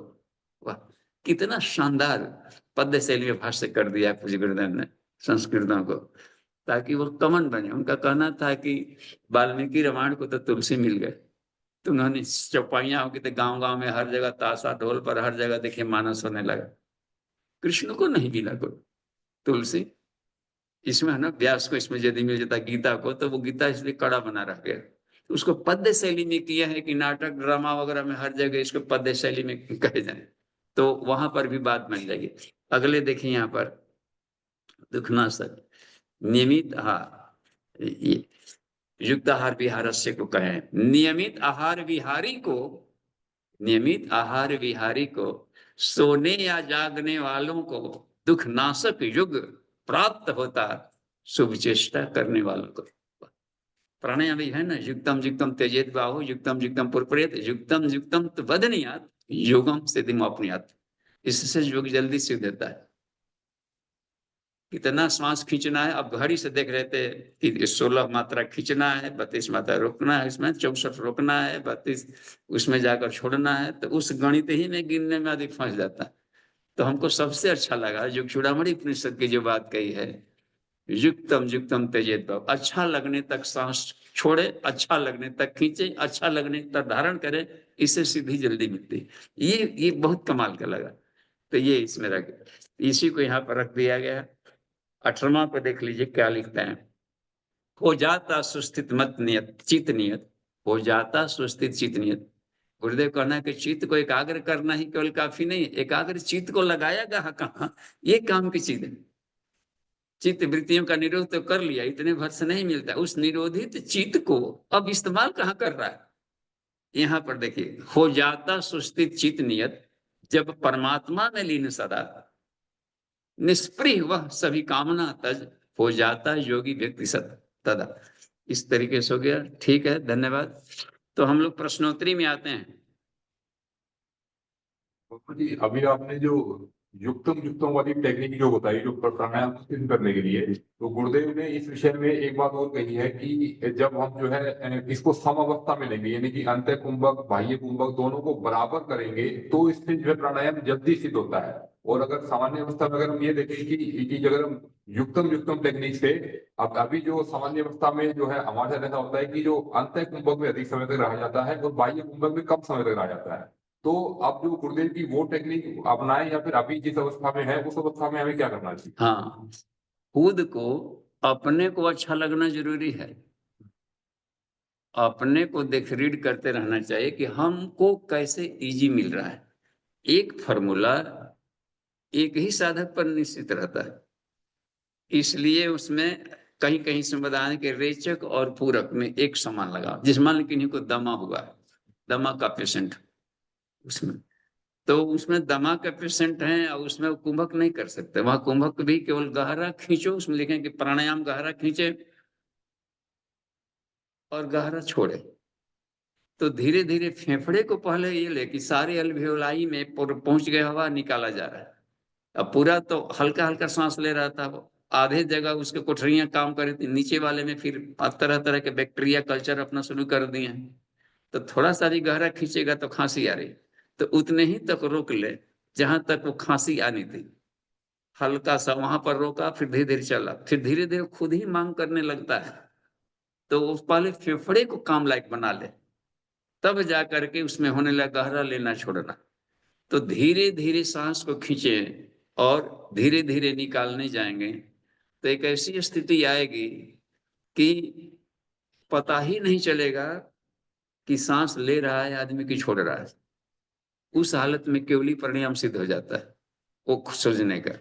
अच्छा, और अभी मान लीजिए कि हमें कुंभक करना है, अधिक मन लग रहा है कुंभक में, इसका मतलब है कि शरीर के टॉक्सिन जल रहे हैं, तो आप रिलैक्स फील कर रहे हैं। बाह्य कुंभक में अधिक रोक लिया, आप इजी फील कर रहे हैं, इसका साफ जाहिर है कि शरीर के टॉक्सिन गल रहा है और आपको उसमें रिलैक्स होने का भारभूत हल्का फील करके लाभ लेना है। तो बाह्य कुंभक में जब बंद लगाते हैं तो उस हालत में टॉक्सिन जलते हैं बॉडी का और उसको भूख बढ़ती है खींचने का। और जब खींची हुई ऊर्जा को लेकर के काफी देर तक कर रहे हो तो भीतर में डाइजेस्ट होते रहता है। तो अपने को देखना, रीड करना जरूरी है कि हमको गुड फील कैसे हो रहा है। ये अगर भाई ये कुंभक में कम समय रह जाता है तो अभी शरीर नो के प्रॉब्लम। क्या माना जाए, मतलब अभी हाँ टॉक्सिन्स अधिक हैं। हाँ, कम लखे रहते इसका मतलब कभी उतनी ही जरूरत है। हाँ, शरीर में 72,000 अरब घड़ियां लगी हैं, उसके अलार्म को अधिक सुने, न कि किसी भी साधु महात्मा का, भले गुरु जी कहे हो या वेद कह रहा हो। गायत्री महामंत्र का ही अक्षर कह रहा है हमेशा कि हितम मत्वा ज्ञान केंद्रम स्वातंत्र न विचारे। गुरुदेव ने गायत्री मंत्र का दीक्षा दिया, बुलेट बराबर अपने ज्ञान को हितकारी मानो। नान्धानुसरणम कुर्यात कदाचित कोपी कशी, किसी का भी आंख मूंद कर फॉलो अप न करें। हमें देखें कि ये टेक्निक हमको कितना सिद्ध किया। गुरुदेव ने तो अपना सब कुछ दान कर दिया, 2000 एकड़ जमीन, कभी 2000 बीघा जमीन एक ही मुश्त दान कर दिया है। बाकी करके देखेंगे कलेजा फट जाएगा, डेड हो जाएगा, कैसे परिवार चलेगा उसका। तो उनका अपना स्तर से त्याग किया। उनको प्लंजर था, उनको उनको बिल्कुल ही बांट करके अच्छी जगह लगा करके यूनिवर्सिटी खोल दी, वहां पर न कन्या विद्यालय वगैरह ट्रस्ट बना करके अपना निकल गई ईश्वर काम। तो उसके लिए उसके काम करने लगे, तो उनका लक्ष्य अलग था, इसलिए वो दिक्कत पड़ रही थी तो वो कर दिया, अपने परिवार को भी झोंक दिया इसमें करने का। लेकिन उतना त्याग एक बार में नहीं करना। संसार को त्यागी बनाना था तो कहना है ऋषियों का कि तुम 100 से अधिक रखो हमेशा, तब आस्था रखो कि तुम्हारे पीछे 1-8% लोग चलेंगे। संसार को बदलना है तो हम ही खुद 10% हैं, तो बाकी सब मत छोड़िए। 1000 बार जन्म लेना होगा तभी बात नहीं सुने, अपने 100 से अधिक रहना पड़ता है। तो ऋषि लोग अपने ढंग की स्थिति में करते थे। अच्छा, ये बात तब लिखी गई रहती थी जिन दिनों के वातावरण क्लाइमेट सब सही था। तो तेजी से प्रदूषण बढ़ रहा हो, तेजी से बढ़ रहा हो, पोल्यूशन ये बढ़ रहा हो, उस हालत में आप नहीं कर सकते। आप दिल्ली जैसे शहरों में जहां पर कि काफी पोल्यूशन जिन दिन हो रहा है, गहरा कुंभक भी नहीं कर सकते, गहरा खींच भी नहीं सकते। जहां गार्डन में हो, तुलसी वगैरह के बीच में हो, वहां पर आप गहरा ब्रीदिंग करिए, गहरा लाभ लें। लेकिन अपने को रीडिंग करते रहना कि हमको गुड फील होना चाहिए, उसका रेंज बढ़ाते जाएं, बस रेंज बढ़ाते बढ़ाते सिद्ध हो जाएगा। अपना माइंड हमेशा फ्री रखिए बस। उनकी भाषा है, उसमें से मान ली कि इतनी बातें, तो ऑप्शन भी ध्यान का ढेर दिया, ऐसा एक ही ध्यान नहीं करवाया गुरुदेव ने, 10-11 वैरायटी का उसमें ध्यान लिख दिए।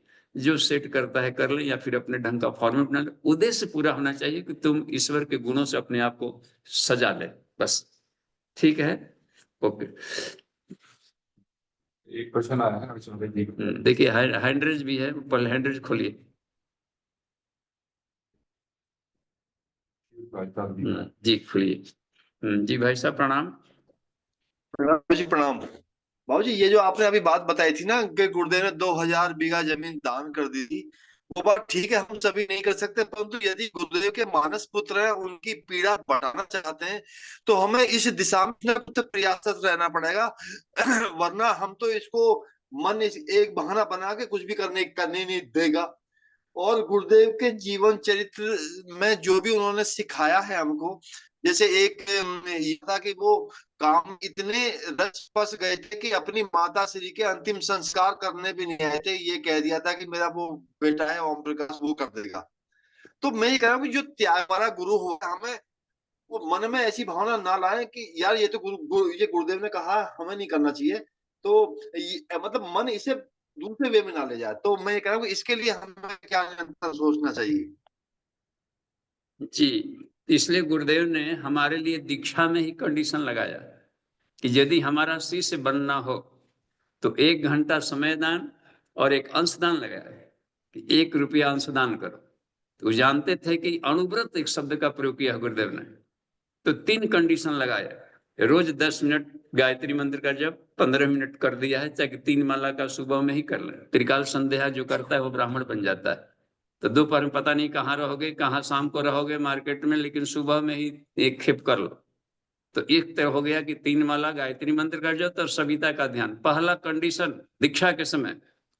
और दूसरा, पूज्य गुरुदेव के विचारों से जुड़ने के लिए नियमित स्वाध्याय करेंगे। ताकि उनके विचार समसामयिक विचार हैं, युग है और अध्यात्म और विज्ञान से जुड़े हुए हैं और आज के लिए ज्वलंत है। इतने विचार पहने हैं कि दुनिया कोई शक्ति नहीं काट सकती अगले 1000 वर्ष तक, उनका ये दावा था।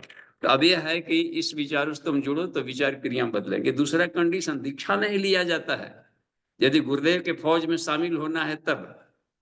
और तीसरा कंडीशन है उसमें कि पितरों का ऋण चुकाने के लिए समयदान और अंशदान का क्रम बनाएंगे। तो इसलिए नियमित न्यूनतम रखा कि तुम्हारा भी, नहीं तो देने की वृत्ति खत्म हो जाएगी तो संत मर जाएगा भीतर। लेकिन यह रख दिया है कि हर आदमी का मुट्ठी फंड, एक मुट्ठी अनाज। लेकिन हम धनी मानी हो तो हमारा मुट्ठी बड़ा होगा। एक गरीब पिसनहारी कहते हैं ना, एक सिक्का दिया तो एक सिक्का से कितना ये बन गया, तो उसका एक सिक्का और करोड़ी मल का उसका 1% लीजिए, एक अंश नियमित लगाते रहेंगे तो 1% हुआ। तो अपना जितना भी हमारा पेमेंट मिलता है उसका 1% जोड़िए, कितना हो जाएगा। तो हम 100% लगाए तो 1% लगा, क्योंकि हमारा शीशे बनना है तो हमारे जैसा रंग धीरे धीरे आएगा। अधिक से अधिक फलम, अधिक लगाने को नहीं रोका कहीं। अपने एक मित्र हमारे हैं वो शिशवाली नैनीवाल जी, रामेश्वर नैनीवाल जी, वो शुरुआत में हमारे साथ में थे, मैंने उनके साथ हम थे, एक गार्जियन के रूप में हमारे गए थे, पहली बार टोली निकली थी। तो उसमें वो सरपंच भी हैं और 40 साल तक सरपंच जो रख रहा हो, पब्लिक के हृदय में स्थान बनाने वाला, समझिए कितना पर्सनालिटी होंगे। गुरुदेव के एक से एक भरे पड़े। उन्होंने अपने जमीन का 80 बीघा जमीन एक मुश्त दान कर दिया। 80 बीघा जमीन गुरुदेव को दिया। और वहां पर क्यों दिए? कन्या का एग्रीकल्चर यूनिवर्सिटी खोल दिया, लड़कियों के लिए एग्रीकल्चर विद्यालय ओनली फॉर वुमेन्स खोल दिया, कन्या कृषि विद्यालय। हमने गए वहां पर और कॉलेज और पूरा यूनिवर्सिटी बन गया है और वहां पर उसमें पूरा का पूरा उसमें जाकर के बच्चों का हम क्लास भी लिए थे। तो हमारे मैंने बेस्ट फ्रेंड सर्किल में है वो।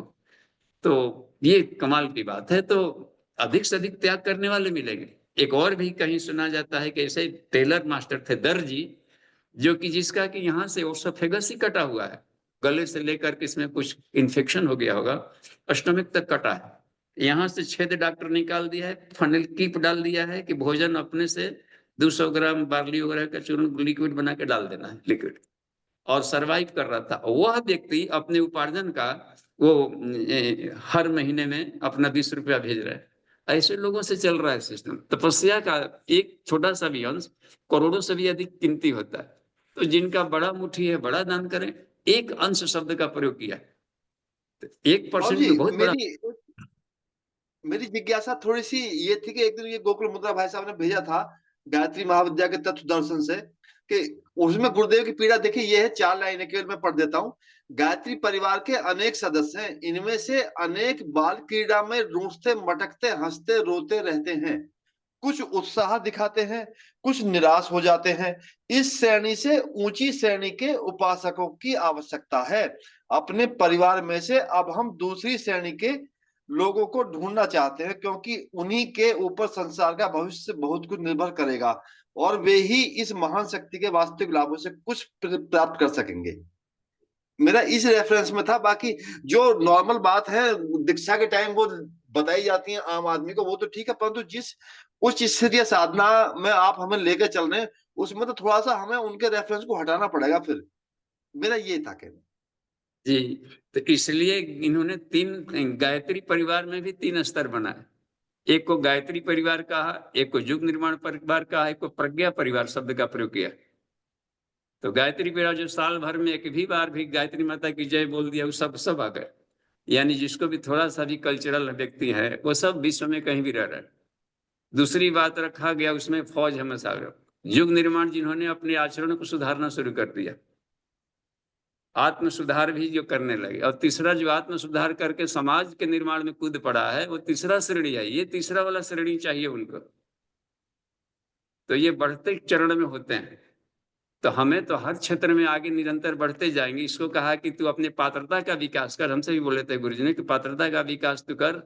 देवता लोग तो बाज बहता है, झपट्टा मार के ले जाएगा तुमको उड़ाने के लिए। तुमको अपने से सोर्स भी नहीं लगाना है कि ईश्वर को ढूंढो, खुद ही बेचैन है, झपट्टा मार के ले जाता है सब और काम लेगा। तो उत्तरोत्तर बढ़ना है तो कोई भागे मत, इसलिए उनको सरल भी किया है। जी बाबू जी। कड़े नियम नहीं लगा सकते। शुरू में केवल प्रज्ञा पे रखे थे। वहां पर हमने देखा कैंटीन में, तो देखे थे जिनको चाय की आदत है, प्रज्ञा पे नहीं गले में घुट रहा था तो गेट से बाहर भाग जाता था चाय का दुकान पर। तो गुरुदेव ने कहा तू चाय का भी एक बोतल रख। तो चाय का भी हम देखे कि फिर रखने लगे। तो वो चाय का चाय पिलाना उद्देश्य नहीं था। चाय के जो पियकड़ी है वो भी भागे मत कम से कम यहाँ पर, एक भी मछली न भागे। एक अच्छा इसमें रहता है शिकारी, तो हम हर व्यक्ति को लेकर चल, उनका काम था कि समग्रता को लेकर चलना, और समग्रता को लेकर चलने में केवल हार्ड रूल नहीं रखे जा सकते। तो इसलिए जी कुछ बाबू अड़ू भी रखा, कोई कड़े भी रखे गए हैं। तो हम लोगों जो बहादुर साधक हैं वो आत्मनिर्माण में कूदें, कड़ा वाला। संसार की सबसे बड़ी सेवा है आत्म सुधार। तो आत्म सुधार में लोग नहीं कूद रहे, इसका मतलब कि बड़ी सेवा में बड़े हौसले वाले नहीं निकल रहे, सब अन्य तरह की सेवाओं में केवल पड़े गए नीचे। ये है। तो वही भविष्य निर्माण करेगा जो कि आत्मनिर्माण करने में सफल हो गया। बस। तो ठीक है, प्रज्ञोपनिषद में भी दिया है आत्मनिर्माण में वास्ति भाग्य निर्माणम उज्ज्वलम। ठीक है, धन्यवाद सर जी। आगे देखते हैं। सुमन दीदी का है। जी जी। प्रणाम बाबूजी, धन्यवाद इतना अच्छा जी क्लास प्रणाम। के लिए। बाबूजी ये मंत्र मुझे बताइए, 16 नंबर बैलेंस तो नहीं होता है, तो ये यहाँ जो अनशन बोल रहे हैं गुरुदेव, मतलब चेकांतम अनशनतः, तो द्वा सुपर्णा सयुजा सखाया, उसमें भी अनशन आता है ना, तो उसको कैसे कोरिलेट करे? और ये स्वप्नशीलस्य यहाँ पे बोल रहे हैं भगवान, तो स्वप्नशीलस्य मतलब जैसे कि हम थोड़ा साधना किए और अपना देखने लगे कि हम बहुत बड़ा साधक बन गए या बहुत जल्दी रिजल्ट हो जाए, तो उस टाइप का है क्या स्वप्न? थोड़ा सा ये 16 नंबर फिर से एक्सप्लेन करिए प्लीज बाबूजी। आपके सेंस में भी अच्छा है दीदी। अति स्वप्नशीलता यानी केवल सेक्स टीवी की तरह सपना ही देखते रहे और उसको हम्म। प्रैक्टिकल न करे तो भी बात नहीं बनती है। तो उस हालत में भी जितने भी पॉजिटिव अर्थ हैं दीदी, सभी सही माने जाते हैं। उससे हमको लाभ लेनी है आगे बढ़ने की। और अति सोने से भी बात है, तो सोया ही कह गया। ड्यूटीफुलनेस को हम महत्व नहीं दिए, सोकर रह गए। आलस आलस आलस प्रधान जैसे मान लेके, तो शारीरिक और मानसिक आलस, आलस और प्रमाद को अप्रमतव्य वेधव्य है ना, इसमें क्या आ गया है, प्रणव धनु सरो ही आत्मा ब्रह्म तत्लक्ष्यते अप्रमतेन वेधव्य सर्वतन्मय भवत। तो अप्रमतेन के लिए यहाँ पर कहा गया है कि अप्रमतेन मत बन, न चाहती स्वप्नशीलस्य। ठीक है। बाबूजी एक और कंफ्यूजन होता है, मेरे साथ तो होता है। मैं जब फर्स्ट टाइम ज्वाइन की बैंक, तब भी मुझे क्लरिकल मैडम चिढ़ाती थी तुम एक बार में ही तीन तीन टाइम का खाना खा लो, क्योंकि टाइम तो मिलता नहीं है और आलस प्रमाद भी है। तो ये, और नींद भी खुल जाती है अगर चेतना जाग गई। अगर हम गुरुदेव को पढ़ने लगे उपनिषद, तो 12 बजे नींद खुल जाएगी, 2 बजे नींद खुल जाएगी। और अगर हम सोने चाहेंगे तब भी नींद नहीं आएगी। तो ऐसे कंडीशन में कैसे बैलेंस किया जाए? गीता तो बोल रहा हाँ, है बैलेंस करो। तो देखिए, सोने जाएं और नींद नहीं आ रही है तो पहला काम ये करें कि नींद लाने का काम बॉडी में मेलाटोनिन करता है, और वह पिनियल ग्लैंड का स्राव है। और तब करता है जब डार्क हो। तो रूम के सारे लाइट बुता दें, आंख का भी शटर बंद कर लें अपना, और सो जाएं। अब नींद नहीं आ रही है तो जो पढ़ी हुई चीजें हैं उस पर मनन चिंतन करें। तो मनन चिंतन करते करते पता नहीं कब जाकर स्लीपिंग मोड में ला देगा, पता नहीं चलेगा। जैसे योग निद्रा का अभ्यास करते समय आदमी को कितने साधक चले जाते हैं सुनने में, और फिर बाद में उनको थोड़ा संकेत करके जगाना पड़ता है। तो उस हालत में नहीं नींद लगते, जग करके कुछ खुटखाट मत शुरू कर दें। अपने टाइम को मेंटेन रखें, तो कुछ दिन में रूटीन आ जाएगा। मन कुछ दिन में नानू नच करता है, लेकिन रिलैक्स्ड माइंड रहेगा तो नो प्रॉब्लम। उस हालत में दिक्कत नहीं कि आज सोए नहीं, थकावट नहीं है। तो इसमें, और यदि दिमाग में टेंशन बना हुआ है कल के बाद, तो उस हालत में आएगा तो शरीर में थकावट आएगी, टॉर्चर होगा और उसको दिक्कत आएगी। वो वाली अनिद्रा बीमारी कहलाएगी। और इसमें है कि नींद नहीं आ रही तो कहाँ नींद। हम लोग को भी तो साधना तक रोक देते थे गुरुदेव।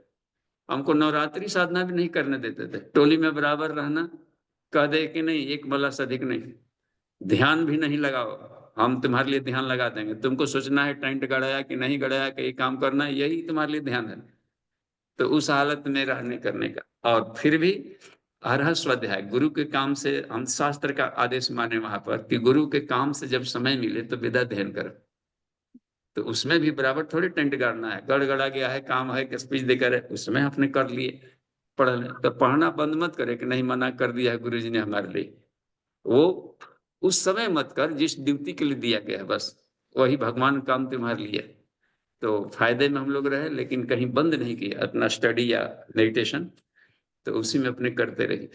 तो ये रह गई बात है। तो आप अपने ढंग के रूटीन बना लें और प्रसन्न रहिए। जी, अगला हैंडल राजेंद्र थापा जी का है। चलिए जी, थापा जी प्रणाम। जी बाबूजी प्रणाम। हाँ जी बाबूजी, हम यही सोच रहे हैं, बाबूजी बोलते थे जो आपने मन में स्वच्छ भाव से बोला है वही मंत्र है। और जो आपने सोचा है जो, और ये आदमी लोग क्यों उनको खोजने के लिए इतना तड़क भड़क होके इतना जाके मंदिर मंदिर जाते हैं और दूसरी दूसरी जगह ट्रैवल करते हैं, और वो जो अंतर्मन में मिल ही जाता है तो क्यों इतने दूर दूर तक आना है वो। बेचारों की नहीं गलती है, किसी ने बता दिया हुआ कि वहां पर बिकता है, वहां मिलता है, वहां मिलता है, तो बेचारे भोले लोग अपना कहाँ जाएंगे जिसको बेचैनी है। तो आपके जैसे लोग मिल जाएंगे, समझाने में सफल हो जाएंगे और उसको प्रैक्टिकल करवा के बुद्धत्व करा देंगे तो खुद ही नहीं जाएगा। कौन नहीं चाहता है सुख और चैन? तो अभी हाँ तक सब उस तरीके के प्रोफेसर नहीं मिले जो उनको भीतर में बुद्धत्व करा सके। बस। हाँ और बाबू। सस्ते सस्ते दर से स्वर्ग सब कोई खोजता है, अब कोई बता दे वहां जाने से, ऐसे कर देने से ये बात बन जाती है, तो बेचारा जाएगा, फिर उसका टूटता है, निराश हो जाता है कब, जबकि ना मिला।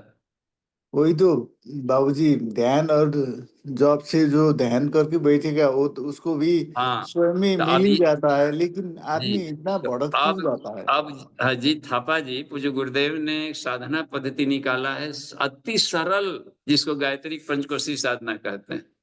और इसमें जी हर जगह बीच बीच में न्यूनम शब्द का प्रयोग किया है शिव जी ने, यानी डेड श्योर है, हो ही नहीं सकता है कि नहीं मिले। जी बाबूजी। इस प्रैक्टिकल करे तो सीधे शब्द कह दिया है 10। हाँ जी तो बाबूजी। ठीक है, धन्यवाद। अब एक है। अंतिम हाँ बचा है। जी। आचार्य जी का प्रश्न है, वो पूछते हैं कि क्या आत्म स्थिति में मन, बुद्धि, चित्त और अहंकार शांत हो जाते हैं? कृपया प्रकाश करें। हाँ, शांत यानी आपके बेस्ट फ्रेंड बन जाते हैं, इसी को शांत कहा जाता है। डिस्टर्ब नहीं करता है और सहयोग करने लगता है हर काम में, तो इसी को शांत कहते हैं।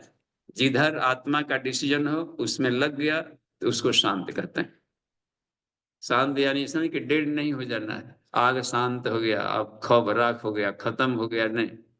यहाँ पर शांत चित्त का मतलब है कि वह आत्मा द्वारा दिए गए आदेश को विनय पूर्वक और करने में सहर्ष अनुभव करता है, खुशी अनुभव करता है, तो उसकी उसकी उदंडता शांत हो गई। जी ठीक है, धन्यवाद। शांति पाठ हो गया है ना, समय 2 मिनट अभी और है, बातचीत किया जा सकता है। योग युक्त, हाँ योग युक्त। हाँ, देखिए यहाँ पार्टिसिपेंट देखिए, हम यहाँ पर दिखा लेते हैं, एक बार कैमरा को थोड़ा घुमा दीजिए। हाँ, उधर से आ जाएगा, यहाँ भी घुमा कर दिखा लेते हैं। ये पार्टिसिपेंट हैं, विभिन्न स्टेट से आए हुए हैं। और देखिए ये केली आई हुई है अमेरिका से, और ये कर देखिए ईरान से आए हुए हैं ये। तो इस तरीके से ये अपने ये बने हुए हैं लोग, और भी पार्टिसिपेंट्स देखिए ये सब लोग उसमें आए हुए हैं। ये बहुत ही लाभ ले रहे हैं, इसमें दिख रहा है कि नहीं पता नहीं, ये सब आ रहा है, दिख रहा है आपके मोबाइल में, वहां दिख, उसमें दिख रहा है।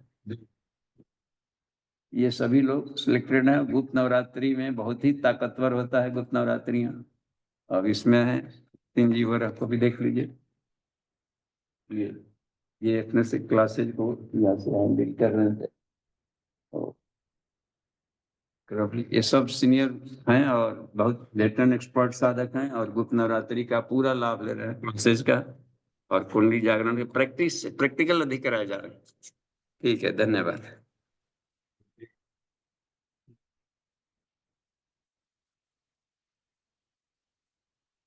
एंड्रेज। जय श्री कृष्ण। हाँ जी। जी प्रणाम उसको बाबू जी। जी प्रणाम। बाबू जी एक कुंभ के संदर्भ में एक चीज पढ़ने में आया बाबू जी हम्म, कि वहां पे जितने लोग जाते हैं नहाने के लिए और उनकी जो भावना होती है मोक्ष की भावना कलेक्टिव जो मतलब बहुत बड़े समूह की एक भावना होती है कि हमें मोक्ष चाहिए। तो अगर आप भी उसमें पार्टिसिपेट करते हैं तो उसका लाभ मिलता है। बाबू जी ये कहाँ तक सही है इसमें? हाँ देखिए, अच्छे चीज में कहीं भी जहाँ लाभ मिल रहा हो उसमें थोड़ा सा भी आपका सहयोग, तो उसमें शेयर होल्डर वो भी है लाभ में, उस पुण्य में। तो उसमें बनता है, जैसे मान लीजिए कि गुरुदेव से ज्ञान मिला हम लोगों को और गुरु का कार्य कर रहे हैं, तो अपना तो लाभ मिला ही, अपने का तो ख्याति होगा ही, लेकिन आपके पुण्य का 10% गुरु के फाइल में अपने आप चला जाएगा। वो ऑटो है, अपने आप कट जाता है। तो गुरु का जी बल जी ऐसे ही बढ़ते जाता है। तो शिष्य ही गुरु को ऊंचा उठाते हैं और शिष्य ही डुबाते भी हैं। तो हम उठाने जी वाले शिष्य बने। तो जहां भी हो रहा है, कल्चरल काम हो रहा है, सांस्कृतिक उन्नयन की व्यवस्था चल रही है, तो वहां पर तो अपनी क्षमता भर सहयोग करने वाले निश्चित रूप से पुण्य के भागी बनेंगे। अच्छा, तो जो रिलैक्स फील करके आए, भले व्यवहार नहीं बोले, लेकिन यदि फीलिंग कर रहा है कि नहीं हमको बहुत अच्छा फील करके आए, इसका मतलब है कि फायदा हुआ है। किसी भी तरह के गुड फील कर रहा है। और जहां गए हैं, किसी ने कितनों ने अपने को, जैसे मान लीजिए किसी ने परिवार खो दिया, किसी को दिक्कत आई, कोई परेशानी आ गया, किसी को कोरोना पकड़ लिया, तो फिर भी आधा मिला जुला उसका अनुभव रहेगा। चलिए स्नान तो करने को मिल गया, 144 साल आता ना आता, लेकिन थोड़ा सा घाटा हुआ तो घाटा से परेशानी हुई, तो मिले जुले सुख दुख का अनुभव कर रहा होगा वो। और बहुत घाटा हो गया होगा तब सोचता था कि हमें नहीं जाना चाहिए था इस बार। तो वो सभी तरह के अनुभव आते हैं। जी बाबू जी ठीक प्रणाम है, बाबू जी। धन्यवाद। शांति पाठ। ओम